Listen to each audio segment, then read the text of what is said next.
Or like, direct?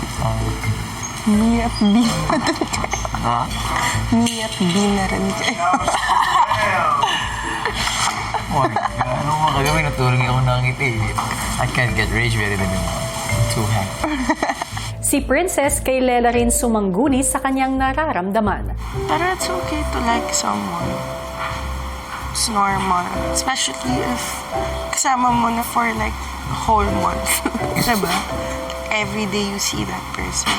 I also can't have this right now, but wala eh. Wow, parang Mia. Hindi na parang sweethearts yung tawag. Parang nagbago po yung like tingin ko sa kanya. Not in like a romantic way, pero like, alam niyo kuya, like nanghanga po ako kuya.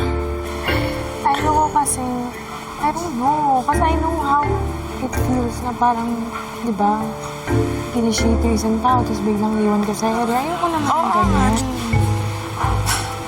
Kaya you have to fix that. Then, sa kanya, you have to talk to him. I'm sorry, I'm new to all of this. Matapos kumonsulta sa kanilang kaibigan, sina Fred at Princess, nakahanap ng tiyempo para makapag-usap ng masinsinan. Naisip ko, hindi pa kita masyadong kilala talaga. Really? Yeah. You know we talk. I don't know Fred. You know Fred. I told you about it first week. Ikaw, do you know me? I know that. I know your birthday. Favorite color. Strict parents.